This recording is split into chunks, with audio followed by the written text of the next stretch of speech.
नमस्कार, मी प्रशांत श्रोत्री।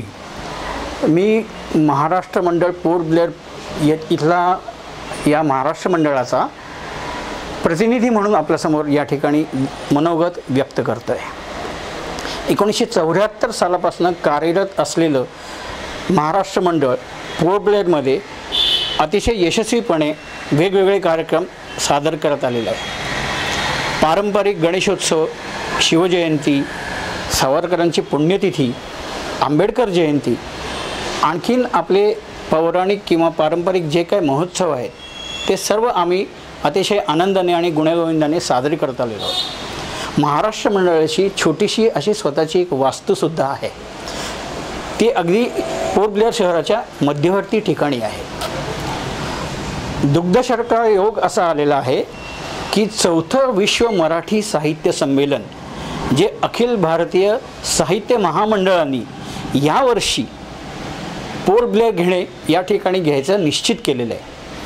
आणि मला अभिमान वाटतो की महाराष्ट्र मंडळ पोर्ट ब्लेअर यांनी याचं संयुक्त यजमानपद स्वीकारलेलं आहे। संयुक्त यजमानपद म्हणण्याचं कारण असं की ऑर्बिट डेस्टिनेशन पुणे ही संस्था आणि महाराष्ट्र मंडळ पोर्ट ब्लेअर ही संस्था ह्या दोघांनी मिळून संयुक्त विद्यमाने हे कार्यक्रम सर्वतोपरी यशस्वी करण्याचे ठरवलेले आहे।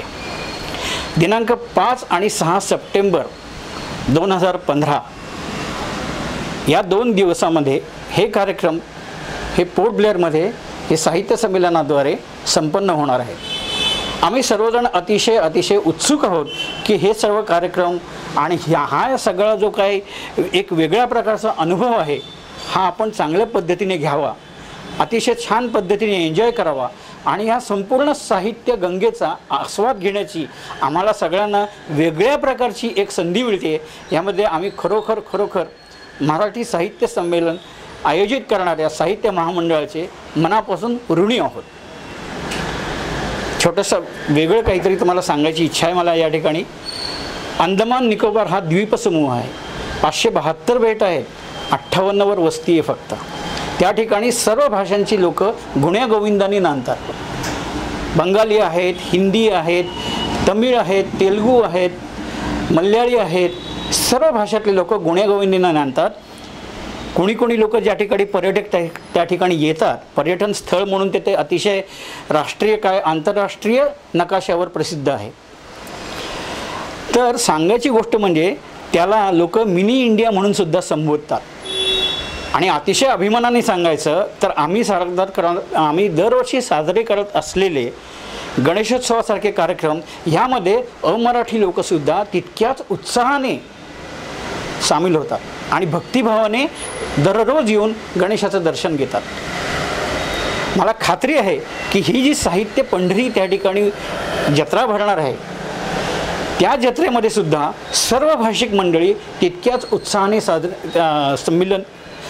सम्मिलित होतील, आणखीन या सगळ्या गोष्टींचा आस्वाद घेतील। त्या ठिकाणी असलेलं हॉलचं बुकिंग, स्थानिक ज्या काही परमिशन्स लागतात या सगळ्याची जबाबदारी महाराष्ट्र मंडळाने उचललेली आहे। जे लोक येतील त्यांचे आमचा प्रयत्न असा आहे की पारंपरिक पद्धतीने सर्व साहित्यिकांचे आणि सर्व प्रतिनिधींचे यथोचित आणि उत्साहामध्ये स्वागत केले जाईल। सर्वांची योग्य बडदास्त राखली जाईल। सर्वांच्याबद्दल आदरातिथ्यामध्ये आम्ही कुठेही कमी पडणार नाही अशी आम्हाला खात्री आहे। धन्यवाद।